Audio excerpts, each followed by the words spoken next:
स्वरूपम माता स्वरूपम देवी स्वरूपम देवी स्वरूपम प्रकृति स्वरूपम प्रकृति स्वरूपम प्रणम्यम प्रणम्यम प्रणम्यम प्रणम्यम। बोल माता आदि सत्य जगत जननी जगदम्बा माते की। आज यहाँ उपस्थित अपने समस्त शिष्यों, कार्यकर्ताओं, माँ के भक्तों, श्रद्धालुओं को अपने हृदय में धारण करता हुआ माता आदि शक्ति जगत जननी जगदम्बा का पूर्ण आशीर्वाद प्राप्त करता हुआ अपना पूर्ण आशीर्वाद आप समस्त लोगों को समर्पित करता हूँ।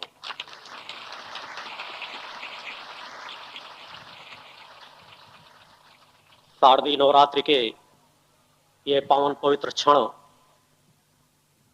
जो एक प्रकट सत्ता की ही देन है। हिंदू धर्म में अगर सबसे ज्यादा किसी शक्ति की उपासना को महत्व दिया गया है तो यह माता आदि शक्ति जगजननी जगदम्बा के लिए ही है। किसी भी देवी देवता के एक दिन या 2 दिनों के पर्व रखे गए होंगे, मगर माता भक्ति के पर्व 9 दिन की 2 नवरात्रियां समाज को प्राप्त होती हैं। वैसे तो मैंने पूर्व में जानकारी दी है कि नवरात्र के 4 पर्व होते हैं, मगर समाज के लिए जो दृश्य रूप से हैं वो 2 नवरात्रियां हैं, एक चैत्र नवरात्रि और एक शारदीय नवरात्रि। 2 सेफ जो 2 नवरात्रियां हैं साधकों और योगियों के लिए, उन नवरात्रियों का भी उसी तरह विशेष महत्व होता है। समाज को ये जो 2 नवरात्रियां विशेष तौर पर शक्ति की उपासना के लिए प्राप्त होती हैं, उस प्रकट सत्ता के चरणों में अपने आप को समर्पित करने के लिए प्राप्त होती हैं, अपने आप के लिए विचार करने के लिए प्राप्त होती हैं, अपने शरीर के शोधन के लिए प्राप्त होती हैं। इन नवरात्रियों में दिन और रात्रि के क्षण एक समान साधना में होते हैं। शक्ति की उपासना में नवरात्रि पर्व में 2 तिथियां अति महत्वपूर्ण होती हैं, अष्टमी और नवमी। वैसे तो नवरात्र के पूरे क्षण महत्वपूर्ण से भी अति महत्वपूर्ण होते हैं। जीवन में इन क्षणों का हम किसी भी कार्य में उपयोग कर सकते हैं, सत्कर्मों में, सही कार्यों में। इनमें समय, योगों और तिथियों के विचार करने की आवश्यकता नहीं पड़ती, मगर साधना सिद्धि में, सत्कर्म करने में, अपने शरीर का शोधन करने में, योगियों, साधकों, समाज के साधकों के लिए, भक्तों के लिए मां के अष्टमी और नवमी ये 2 तिथियां उन तिथियों में भी अति महत्वपूर्ण तिथियां होती हैं, क्योंकि यह सिद्धदायक होती हैं, फलदायक होती हैं। नवरात्र का पर्व पूरे देश के कोने कोने में मनाया जाता है, मगर आज जो दिशा धारा भटकी हुई है उससे हटकर हमें कुछ विचार करने की जरूरत है। सत्य की उपासना में नाना प्रकार के भटकाव समाज के बीच आ चुके हैं। क्योंकि मैंने बार बार कहा है कि मेरे चिंतन कहानियों और किस्सों से नहीं जुड़े होते। यदि कहानियों और किस्सों का चिंतन देने की मेरी विचारधारा हो तो मेरे अनेकों शिष्य इस पात्रता को ग्रहण किए हुए हैं कि आपको वर्षों कहानियां और किस्से सुनाते रह सकते हैं। मेरा चिंतन होता है तुम्हें उस विचारधारा की ओर ले जाना जिस विचारधारा पर चल करके आपके इस गुरु ने उस प्रकृति सत्ता के चरणों के दर्शन प्राप्त किए हैं, उसकी दिव्यता को प्राप्त किया है, अपनी चेतना को प्राप्त किया है। सत्य की आराधना में हमें कुछ बिंदुओं पर विचार करने की जरूरत है कि सत्य की आराधना ही क्यों करें। सभी देवी देवताओं की आराधना अन्य देवी देवताओं को हम पूर्णता के साथ क्यों न माने। क्योंकि मेरे द्वारा पूर्व में चिंतन दिए गए हैं कि सभी देवी देवता अपने आप में एक निर्धारित पूर्णता प्राप्त किए हुए, मगर माता भक्ति आदि शक्ति जगत जगदम्बा, जिसे मेरे द्वारा कहा जाता है कि जो जन जन की इष्ट हैं, जन जन की जननी हैं, उनमें केवल एक विशेषता है जो अन्य सभी देवी देवताओं की विशेषताओं से अलग हटकर है। सभी देवी देवता एक निर्धारित काल या जन्म मरण की परंपरा से जुड़े हुए हैं। वह चाहे ब्रह्मा हो, विष्णु, चाहे महेश हो, इनको भी जन्म देने वाली वह प्रकट सत्ता है। मगर केवल एक वह भक्ति माता आदि सत्य जगदम्बा जो अजन्मा है, अविनाशी है। केवल वही एक विराट ऐसी सत्ता है, एक ऐसी शक्ति है जो कभी जन्म नहीं लेती, जो सदैव अजन्मा है, जो जन्म मरण के क्रमों से परे है, जिसे जन्म देने वाली कोई दूसरी सत्ता नहीं, जिसे संचालित करने वाली कोई दूसरी सत्ता नहीं, जो केवल एक लोक की जननी नहीं है। मैंने बार बार कहा, पूर्व में शायद 1-2 बार पूर्व में भी चिंतन दे चुका हूं कि अगर कभी विज्ञान और कुछ तरक्की किया, कुछ और आगे बढ़ा, तो उसे इस केवल एक ब्रह्मांड का ज्ञान नहीं प्राप्त होगा, उसे ज्ञान होगा इसके परे भी और अनेकों सौरमंडल हैं, अनेकों सूर्य हैं। निश्चित रूप से विज्ञान भविष्य में इस चीज का ज्ञान अवश्य प्राप्त कर लेगा, क्योंकि ज्ञान से विज्ञान की उपज होती है। हमारे ऋषियों मुनियों ने, सिद्ध साधकों ने वेदों पुराणों में, शास्त्रों में इन सब चीजों का उल्लेख कर रखा है कि केवल एक ही ब्रह्मांड नहीं, अनेकों ब्रह्मांड हैं। केवल ब्रह्मा विष्णु महेश एक नहीं, अनेकों हैं। हर लोकों के संचालक देव अलग हैं, मगर समस्त लोकों, समस्त ब्रह्मांडों, समस्त सौरमंडलों की जो जननी है वह केवल माता आदि सत्य जगत जगदम्बा है। हमें उसी इष्ट को इष्ट मानना चाहिए जो पूर्ण हो, परिपूर्ण हो, जो अजन्मा हो, अविनाशी हो, वास्तविकता में जिसके अंश हम और आप सभी हैं। जिस चेतना का अंश मैं हूं, जिस चेतना के अंश आप हैं, जो जन जननी की जननी है, मानव की जननी है, जीवों की जननी है, समस्त लोकों की जननी है, समस्त देवी देवताओं की जननी है। क्योंकि अगर पूर्ण ब्रह्मांड हमारे यहां अंदर समाहित है और हम पूर्ण तृप्ति चाहते हैं, पूर्णत्व का विकास चाहते हैं, तो पूर्णत्व की इष्ट की ओर जब हम बढ़ेंगे, पूर्णत्व के पथ पर जब हम बढ़ेंगे, तभी हमारा पूर्णत्व का विकास होगा, तभी हमें पूर्णत्व की तृप्ति प्राप्त होगी। निश्चित है समाज में, मैंने बार बार कहा, यह नवरात्रि पर्व, देवी की आराधना बहुत पिछले काल से चली आ रही है, मगर निश्चित है समाज जो क्षणिक प्रलोभनों में ग्रसित हो जाता है, वह अनेकों ऐसी देवी देवताओं की आराधनाओं में बढ़ता चला गया, जो सिर्फ एक काल विशेष के लिए उपस्थित हुए या कुछ कामनाओं की पूर्ति के लिए विशेष उपस्थित हुए। मानव पूर्णत्व के स्वरूप से नीचे नीचे क्षीण होता चला गया और सिर्फ कामनाओं के वशीभूत होकर के उन मार्गों में बढ़ता चला गया, जिन मार्गों में बढ़ते हुए आज कलिकाल का वातावरण चारों तरफ छा चुका है। हर मानव अपने आप को मानव कहता है, मगर जिस चीज के लिए हर जन्मों में किसी भी जीव जंतु को हम देखें, मनुष्य में जो फर्क है, उस फर्क को हमें समझना चाहिए। भोग विलास, काम, क्रोध, लोभ, मोह, ये सभी जीव जंतुओं में हम देख सकते हैं। छोटे छोटे जीव को देखिए, वह काम, क्रोध, लोभ, मोह से उसी प्रकार ग्रसित रहता है जिस प्रकार मानव भी आज उसी तरह ग्रसित होता चला जा रहा है। उन जीवों में तो वह विशेषता कुछ जीवों में शेष बची है कि वह भविष्य की घटनाओं का एहसास कर लेते हैं। अनेकों जीव होते हैं, जब कोई घटना घटित होने वाली होती है, कहीं पर किसी प्रकार का ऐसा प्रलय आने वाली हो, भूकंप आने वाले हो या किसी प्रकार की बाढ़ आने वाली हो, उन जीव जंतुओं में तो एक विशेष हलचल वैज्ञानिक पकड़ लेते हैं, मगर मानव पूरी तरह से सोता रहता है। मानव को उन चीजों का एहसास नहीं हो पाता।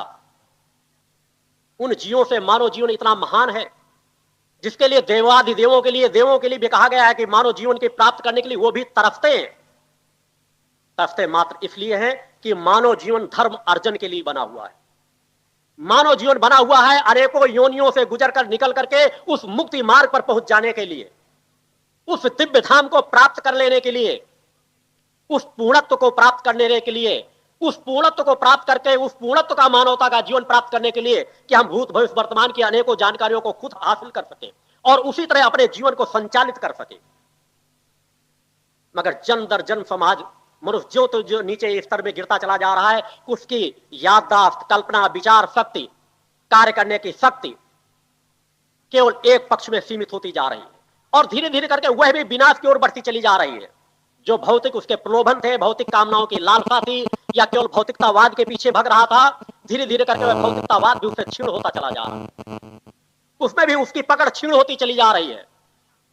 मनुष्य जन्म दर जन्म केवल विनाश के पथ पर बढ़ रहा है। इस विनाश के पथ पर रोकने के लिए केवल एक मार्ग है कि हम साधक का पथ अपनाएं, साधनात्मक जीवन जिए। धर्म का स्वरूप जिस प्रकार भटक रहा है, भक्ति का स्वरूप जिस प्रकार भटक रहा है, मेरा विशेष चिंतन होगा भक्त के स्वरूप पर कि समाज में जिस प्रकार भक्त का स्वरूप भटकता चला जा रहा है, शिष्यत्व का स्वरूप भटकता चला जा रहा है, समाज एक सौदागर बनता चला जा रहा है। यह मार्ग धर्म इसके लिए नहीं है। धर्म की शरण पर इसके लिए नहीं जाया जाता कि हमारी समस्याएं हम केवल उसके मुक्ति के लिए धर्म की शरण में जाएं। गुरु की शरण में हम केवल अपनी भौतिक समस्याओं की, कामनाओं की पूर्ति के लिए जाएं। यह बहुत ऊंची विचारधारा होती है। बहुत उथली विचारधारा होती है। गुरु की शरण में, प्रकृति की शरण में, उस प्रकृति सत्ता की शरण में आत्म कल्याण के लिए जाना चाहिए। उस सत्य को समझना चाहिए कि प्रकृति सत्ता ने एक अंश हमारे अंदर दिया है। उस चैतन्यता के अंश को, जिस मानव जीवन को प्राप्त करने के लिए देवाधिदेव भी तरसते हैं, उस मानव जीवन की चैतन्यता के लिए हम क्यों नहीं प्रयास कर सकते? हमारी भक्ति में वह पुकार क्यों नहीं है? हम क्यों व्यथित जीवन जी रहे हैं? क्यों हम तनावों का जीवन जी रहे हैं? क्योंकि हमारे स्वर में वह शक्ति नहीं है, हमारे भक्ति में वह तरंग नहीं है, हमारे अंदर वह चेतना शक्ति नहीं है, जिस चेतना शक्ति के बल पर हमारी एक ध्वनि पर उस शक्ति तक आवाज पहुंचे, एक पल पर उस प्रकृति सत्ता के हम दर्शनों को प्राप्त कर सकें, अपने जीवन को चैतन्यता से जी सकें, भय मुक्त जीवन जी सकें, एक कर्मवान जीवन जी सकें, सर उठाकर कह सके कि हम मानव हैं। यह सब हो सकता है, इसके लिए प्रयास करने की आवश्यकता है। मानव योनि प्राप्त करने के बाद ऐसा नहीं होता कि कुछ दुष्कर्म होते ही मानव योनि बदल जाती हो। बार बार मनुष्य को जन्म लेना पड़ता है। अनेकों बार प्रकृति मौके देती है कि उस मुक्त के पथ पर यदि मनुष्य बढ़ सके, और यदि नहीं बढ़ पाता तो उस विनाश काल तक, उस प्रलय काल तक मनुष्य बार बार जन्म लेता है और बार बार कष्टों को भोगता रहता है। यदि मनुष्य चाहता है कि वास्तव में हम अपना हित करना चाहते हैं, वास्तव में हम अपने बच्चों का हित करना चाहते हैं, वास्तव में हम समाज का हित करना चाहते हैं, तो उस अविनाशी सत्ता की शरण में जाना होगा। उस अविनाशी सत्ता को इष्ट के रूप में मानना होगा। और शरण में जाने का तात्पर्य कहीं दूर भागने की जरूरत नहीं है, अपने आप को समझने की जरूरत है, अपने आप को खोजने की जरूरत है। उसी प्रकृति सत्ता का, जिस अविनाशी प्रकृति सत्ता का अंश ब्रह्मा विष्णु महेश में है, मुझ में है, वही आपके अंदर भी बैठा हुआ है। हम क्यों नहीं उसकी शरण में जाते?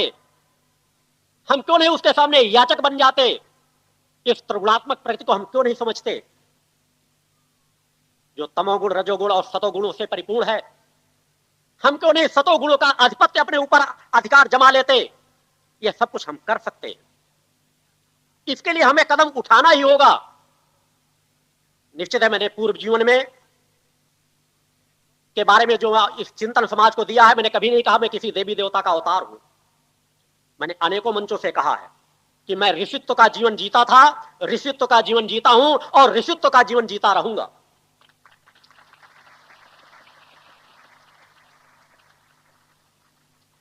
मैं उस दिव्य धाम के संस्थापक संचालक योगेश्वर स्वामी सच्चिदानंद का अवतार हूं, जो ऋषित्व का जीवन जीते हैं। मैंने अपना परिचय समाज को दिया है, मैंने अपनी सामर्थ्य समाज को बतलाई है, मगर इसका तात्पर्य यह नहीं कि उस सामर्थ्य के अनुसार मैं अपनी ऊर्जा को लुटाता और नष्ट करता केवल इसलिए फिरूंगा कि लोग मेरे जयकारे लगाएं या लोग मुझे मानने लगे। मैं एक धार्मिक परंपराओं से बंधा हुआ हूं, ऋषित्व का जीवन जीता हूं, उस सत्य की स्थापना करने आया हूं। आपकी इन भौतिक समस्याओं से बढ़कर जो मेरे सामने सबसे ज्यादा व्यथित करने वाली चीज होती है, मैं उस आप लोगों की अंतरात्मा को देखता हूं कि आपकी आत्मा का कल्याण किस प्रकार से होगा। जो आत्मा के ऊपर पड़ा हुआ आवरण है, जब तक वह नहीं हटाया जाएगा तो वह आत्मा की चैतन्यता उभर करके आपके चेहरे पे नजर नहीं आएगी। आपकी समस्याएं एक के बाद एक बढ़ती रहेंगी। एक समस्या का समाधान किया जाएगा, दूसरी समस्या आपके सामने उपज कर खड़ी हो जाएगी। समाज का ऐसा कोई कार्य नहीं। मैंने बार बार कहा, जहां मैंने अपना परिचय दिया है वहां मैंने बतलाया है कि मात्र इतने वर्षों में, जब तक मैं इस आश्रम में नहीं आया था, इस आश्रम के बाद की अनेकों घटनाएं हैं, ऐसी किसी भी प्रकार का कार्य नहीं जो समाज के बीच खड़े होकर प्रमाणित तौर पर कह करके समाज के बीच कार्य न किए गए हो। उस तरह के कार्य मैं सैकड़ों कर सकता हूं, मगर मैंने बार बार कहा है कि मैं संकल्प से बंधा हुआ हूं।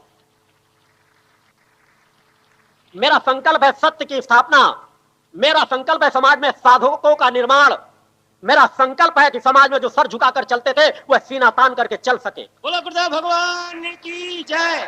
संस्कारवान मानव का निर्माण कर सकूं, अनीति, अन्याय, अधर्म के ऊपर सत्य का वर्चस्व स्थापित हो, उस नींव की स्थापना करने आया हूं। इस स्थान के लिए मैंने बार बार कहा है कि हो सके तो अपनी डायरियों में लिख कर रख दीजिए।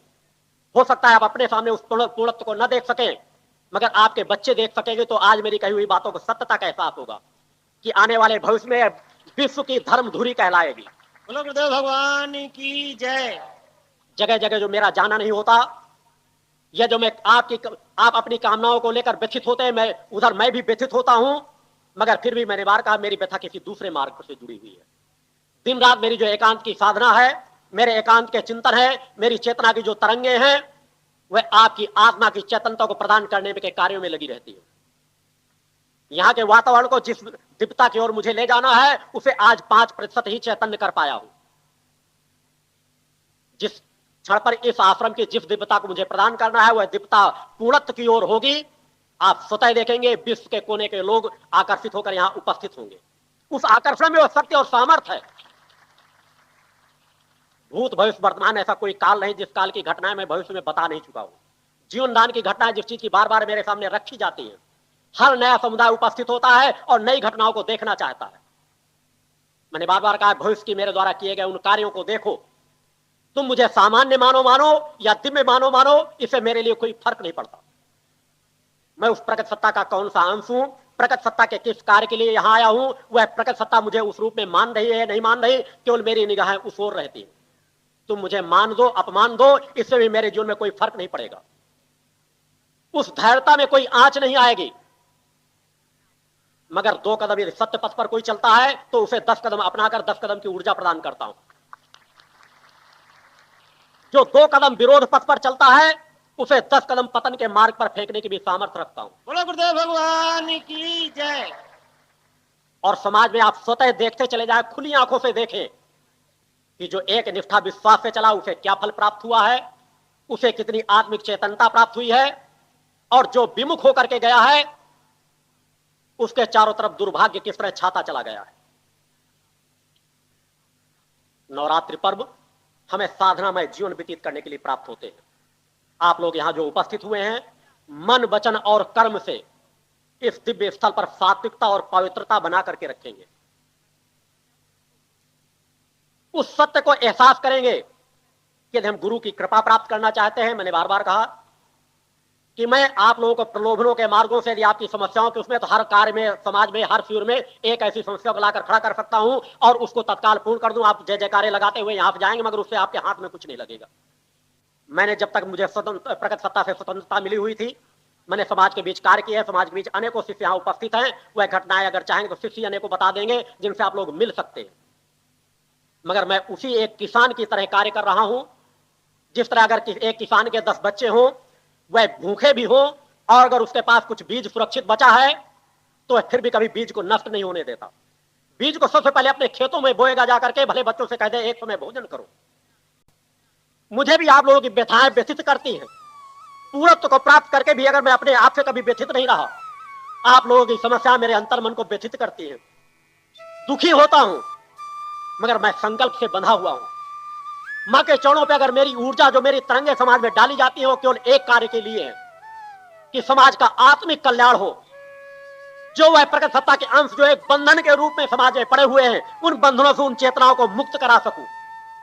जो विकारों से ग्रसित हैं, उन्हें विकार मुक्त बना सकूं। और इसके लिए केवल एक पक्ष से कार्य नहीं हो सकता। इसके लिए आप लोगों के अंदर भक्ति भाव आना चाहिए। भक्ति भाव कह देने मात्र से नहीं आता। शिष्य बन जाने मात्र से हम शिष्य नहीं हो जाते। शिष्य बन जाने मात्र से हमें गुरु की कृपा नहीं प्राप्त हो जाती। मैं कह दूं मैं उस प्रकट सत्ता मां का भक्त हूं, उसका शिष्य हूं, उसका आराधक हूं, इससे मेरे जीवन में पूर्णता नहीं आ सकती। हमें मां सत्य की गहराई में डूबना होगा। जिस तरह एक पिता कह दे मैं इस पुत्र का पिता हूं, माता हूं इस पुत्र का, कह देने मात्र से उसके पिता के रिश्ते नहीं जुड़ जाते। वह पिता के इन शब्दों के कहने के आगे पीछे वह कर्म क्षेत्र जुड़ा होता है कि बचपन से लेकर के उस युवा अवस्था तक माता पिता अपने बच्चों की किस तरह से देखभाल करते हैं, किस तरह उनके आचार विचार व्यवहार पर, सब चीजों पर अपना सहयोग देते हैं, उनका रखरखाव करते हैं। एक पिता जब कहता मैं पिता हूं, तो वह पूरी विचारधारा जुड़ी होती है। उसी तरह जब हम मां को पुकारते हैं, तो क्या हम मां के उस स्वरूप का आंकलन कर पाते हैं? क्या हमें वह ओछापन नहीं आ जाता जब हम केवल अपनी भौतिक कामनाओं की बौछार कर देते हैं? कभी हम एहसास करते हैं कि उस प्रकट सत्ता को जिसे सर्वशक्तिमान सत्ता कहा गया है, जिसे जगत जननी कहा गया है, जो ममतामयी है, करुणामयी है, कृपामयी है, उसे क्या हमें अपनी समस्याओं की बौछार रखने की जरूरत है? क्या वो हमारे बारे में इतना भी नहीं जानती? क्या हम जो अपना साधना काल में इतना समय नष्ट कर देते हैं, वह क्या हमें उसके चरणों की कृपा, उसके चरणों की ऊर्जा के लिए हमें लालायित नहीं होना चाहिए कि हे ममतामयी माँ, हे कृपामयी माँ, हे दयालु माँ, हमें अपनी कृपा दे दो, हमें अपने चरणों का दास बना लो, हमें आत्मा की चैतन्यता प्रदान कर दो। माँ शब्द कहने के साथ साथ उसकी भव्यता, उसकी दिव्यता क्या हमारे आंखों के सामने नाच जाती है? क्या हम उस तरह नतमस्तक होते हैं माँ के चरणों में? क्या हमारी कामनाओं की अगर पूर्ति नहीं होती तो हमारे विचार क्यों भटक जाते हैं? क्या वो सर्वशक्तिमान सत्ता है तो आपके विचार भटकने से सर्वशक्तिमान सत्ता नहीं रहेगी? आपको अपने मन को एकाग्र करने की जरूरत है। कोई भी चैतन्य योगी, आप उसे अपनी समस्याओं को बताएं या न बताएं, उसके कार्य करने का जो तरीका होता है उस क्षेत्र से वो बराबर लाभ देता रहता है। मैंने बार बार कहा, जिस तरह वह प्रकट सत्ता का, कि हम प्रकट सत्ता से मैंने 3 चीजें समाज को दी है जिसे बार बार मेरे द्वारा बतलाया जाता है और समाज फिर भी भ्रमित हो जाता है। सुबह अगर आधे घंटे के लिए पूजन में बैठेगा, 100 प्रकार की कामनाएं प्रकट सत्ता के चरणों में रख देगा। मैंने कहा उस प्रकट सत्ता से अगर मांगना है तो भक्ति, ज्ञान और आत्म शक्ति मांगो। इन छोटी छोटी कामनाओं की 100 कामनाएं रखने में जो अपना समय नष्ट कर देते हो, और यह एहसास करा करके तुम अज्ञानता खुद कि तुम कितने अज्ञानी हो, कितने अनजान हो। मुझे एहसास नहीं कि मैं बचपन से आज तक जब भी याद करता हूं, मैंने उस प्रकट सत्ता के चरणों में जब भी कुछ मांगने का प्रयास किया तो केवल उस प्रकट सत्ता के चरणों की कृपा मांगी है। इस मार्ग में भी जो पढ़ने के, मैंने पूर्णत्व के उस पथ तक बढ़ने के लिए समाज का जब तक लक्ष्य मैंने निर्धारित नहीं किया, कोई भी कामना मुझे व्यतीत करती रही हो, हर पाल मैंने मां के चरणों में केवल एक कामना मांगी है कि कभी ऐसी कोई कामनाओं की मेरी पूर्ति न हो जिससे मैं सत्य पथ से विमुख हो जाऊं। कहानी किससे सुनाने वाले गुरुओं की भरमार है समाज में। आप जिसे चाहें उसे गुरु बना सकते हैं। मेरे द्वारा कभी ये नहीं कहा जाता कि आप मेरे शिष्य बनो, मगर जिस कार्य क्षेत्र की मैं स्थापना करने के लिए आया हूं, उस कार्य क्षेत्र की स्थापना में मेरे अनेकों सहायक शिष्य समाज के कोने कोने में मौजूद हैं। समय के साथ वो सदैव आगे उभर करके आते चले जाएंगे और एक परिवर्तन समाज में आता चला जाएगा। हम साधना काल में, नवरात्रि पर में जो हमें समय और क्षण मिला करते हैं, उस प्रकट सत्ता की आराधना में अपने आप को भक्ति भाव से समर्पित करें। भक्ति कह देने मात्र से नहीं, भक्ति के लिए हमें प्रेम चाहिए, लगाव चाहिए, चाहे गुरु से हो चाहे उस प्रकट सत्ता को। जब तक हमारे अंदर प्रेम नहीं जागृत होगा, जब तक वह लगाव जागृत नहीं होगा, जब तक वह पूर्णत्व का प्रेम हमेशा मनुष्य को ऊंचाइयों की ओर ले जाता है। मगर प्रेम का आज केवल विषय विकारों और वासनाओं में, प्रेम शब्द का केवल उद्बोधन केवल वासनाओं में रह गया। माता पिता और पुत्र के बीच का प्रेम क्या होता है, भाई भाई के बीच का प्रेम क्या होता है, गुरु और शिष्य के रिश्ते का प्रेम क्या होता है, उस प्रेम की गहराई में हम डूब ही नहीं पाते, झांक ही नहीं पाते। गुरु के हृदय में हमारे प्रति कितनी तड़प है, गुरु हमें क्या प्रदान करना चाहता है। हमारा प्रेम एक उथलेपन में क्यों रह जाता है? क्यों हम प्रेम की उस गहराई को प्राप्त नहीं कर पाते? क्यों हम उस समर्पण को प्राप्त नहीं कर पाते कि गुरु की चेतना तरंगे बरबस हमारे उचारों तो हमको आच्छादित कर ले और हमारी आंतरिक चेतना जागृत होने लगे। मैंने बार कहा, मेरे लिए कोई कठिन कार्य नहीं कि मैं जड़ से जड़ व्यक्ति को चैतन्य बना सकता हूँ। अभी पिछली बार आप लोगों ने देखा होगा, जब मैं जिस जगह चाहूँ उस जगह एक ऐसा आकर्षण, एक ऐसी चेतनता प्रदान कर सकता हूँ कि जिस तरह का चाहूँ उस तरह का स्वरूप बोल सकता हूँ। हरियाणा के सूर की यात्रा के बाद जब एक खजुराहो से यात्रा होकर के आ रही थी वापस, क्योंकि मानसिक स्थिति का शिष्यों का महसूस कर रहा था कि बोलो जब वहीं से यात्रा जा रहे तो खजुराहो से होते हुए जाएं, खजुराहो के मंदिरों के दर्शन करेंगे। मैं कहता कुछ नहीं, मगर मेरे कार्य करने के तरीके तत्काल बदल जाते। समाज को जिस रूप में मुझे ढालना होता है उस रूप में मैं ढाल लेता हूँ। यह कार्य मैंने अनेकों प्रकार जो पूर्व के शिष्य जुड़े उनको एहसास करा चुका हूँ कि मैंने जब जहाँ चाहिए वहाँ बरसात करा दी है, जब जितने क्षेत्रफल में चाहा उतने क्षेत्रफल में बरसात नहीं हुई। मैंने समाज को प्रमाणित करने के लिए स्वतः कहा था कि मेरे 8 यज्ञ जहाँ जहाँ भी होंगे उन हर यज्ञों में बरसात होगी। 8 यज्ञों में से अनेकों ऐसे व्यक्ति उपस्थित हुए जिनके माध्यम से यज्ञ हुए हैं, उन सभी लोगों से आप मिल सकते हैं। मैं चाहूँ तो प्रकृति को जहाँ जैसा चाहूँ अपने अनुरूप ढाल सकता हूँ, मगर मैं प्रकृति की बनाई हुई परंपरा को नष्ट करने नहीं आया, उसमें और सहयोगी बनने आया, उसका कार्य करने आया, उसका माध्यम बन करके आया। कुछ लोगों ने कहा, मैंने कहा ठीक है चौहान, अपनी गाड़ी खजुराहो तरफ से ही मोड़ो, यात्रा खजुराहो से ही जाएगी। मैं देखता हूं कि एक गुरु की चेतना तरंगों में शक्ति सामर्थ है कि उन खजुराहो की, उन नग्नता की मूर्तियों में शक्ति सामर्थ है।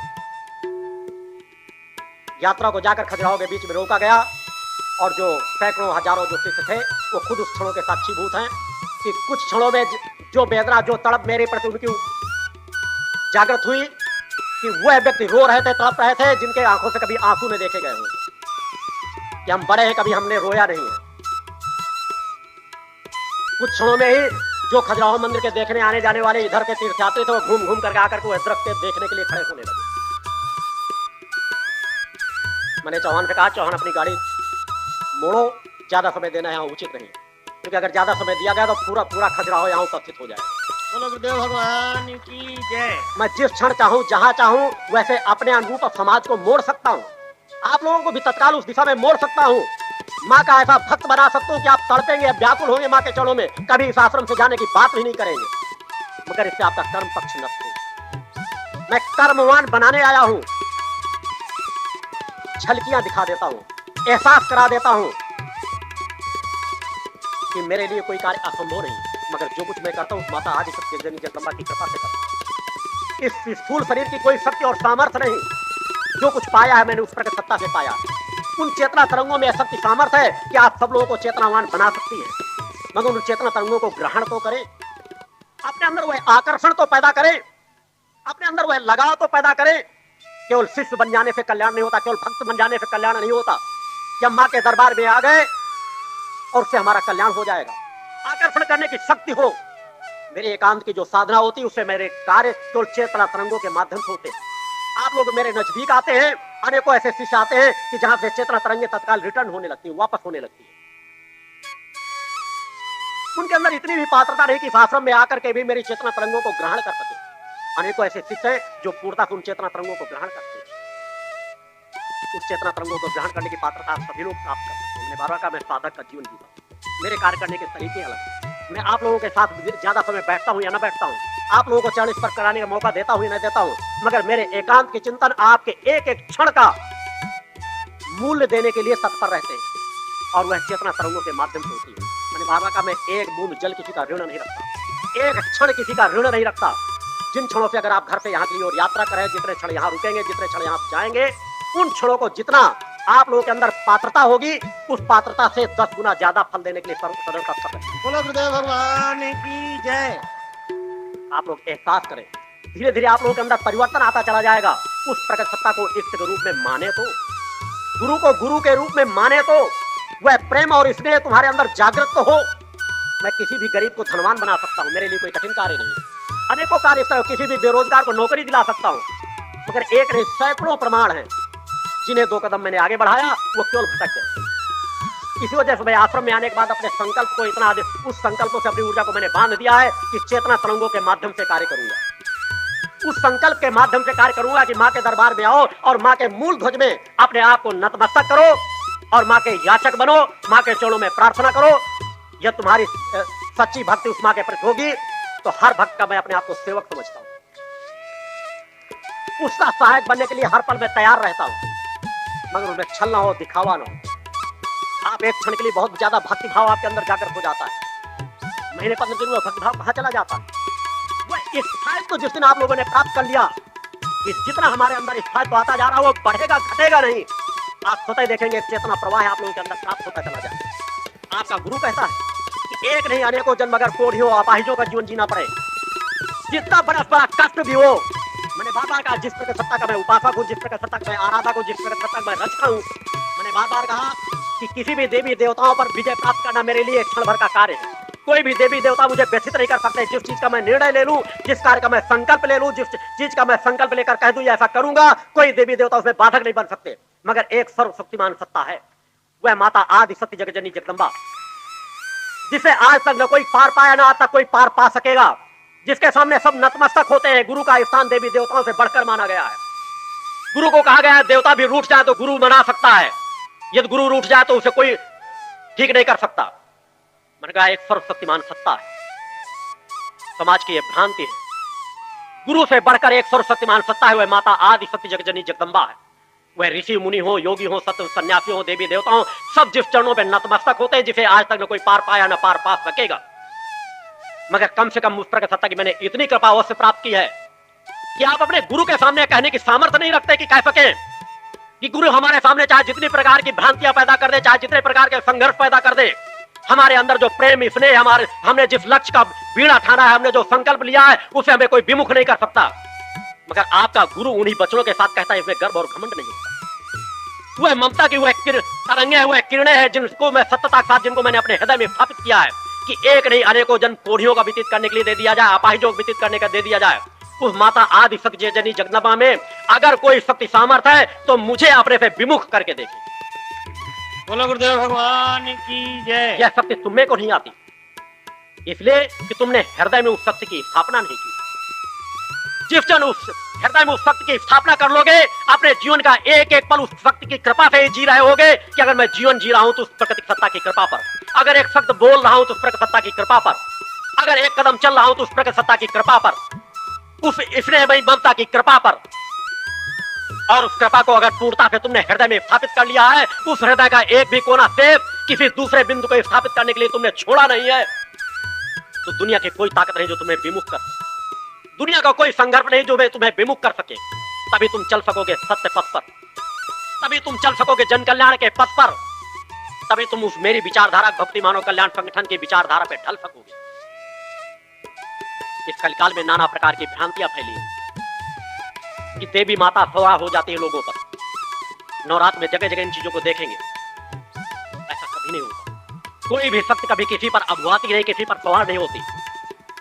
आप कर घसीट कर उसे तमाचा मार सकते हो जो ये कहता है कि मैं मुझ पर देवी सवार है, और देखें वह आपका कुछ नहीं बिगाड़ सकती। मगर मैं कहता हूं कि एक चैतन्य प्रकट सत्ता की तो बात छोड़ो, एक चैतन्य योगी जब अपने पूर्णत्व के साथ बैठा हुआ हो, अपने अंदर गलत विचार बना करके देखो, उसको भी कुछ समय के अंदर आपको परिणाम मिल जाए। क्योंकि जहां सत्यता होती, जहां दिव्यता होती है, वह चेतना तरंगे आपके मन के अंदर के एक एक भावों को स्पर्श करती रहती है। मुझे अपने आप में बताने का तात्पर्य नहीं होता तो मुझे उस रूप से मानो, क्योंकि मेरा धर्म और कर्तव्य बनता है, कर्म बनता है कि समाज में मैं किस लिए आया हूं, मेरा क्या कार्य क्षेत्र है, मुझे किस तरह से कार्य करना है। और जब आप उस विचारधारा, चूंकि शिष्यत्व का तात्पर्य होता है गुरु में समा जाना, गुरु की विचारधारा में अपने आप को समाहित कर देना, और जब तक आप गुरु की विचारधारा में अपने आप को समाहित नहीं करोगे, तब तक उस विचारधारा की ऊर्जा को प्राप्त नहीं कर पाओगे। उस ऊर्जा को अगर प्राप्त करना है तो उसी विचारधारा में अपने आप को ढालना पड़ेगा। आहार विहार तो नाना प्रकार के करने के अनेकों जीवनों में मिल जाएंगे, अनेकों योनियों में मिल जाते हैं, मगर मानव जीवन, अगर आप वास्तव में उस मुक्ति मार्ग पर जाना चाहते हैं, अगर चाहते हैं कि एक जीवन अगर हम निष्ठा विश्वास से गुजार दें तो उस दिव्य लोक के एक पल के दर्शन प्राप्त कर लें, एक पल के दर्शन प्राप्त करने मात्र से सैकड़ों हजारों योनियां सुधर जाती। तुम्हें उस सत्य मार्ग पर चलना पड़ेगा, और उसके लिए अपने आप को विकार मुक्त करने के लिए मैंने बार बार कहा है कि सबसे प्रथम साधन आता है आहार। हम जिस प्रकार का आहार कर रहे हो वह हमारा शुद्ध, सात्विक और पवित्र हो। हम मांसाहार न करें।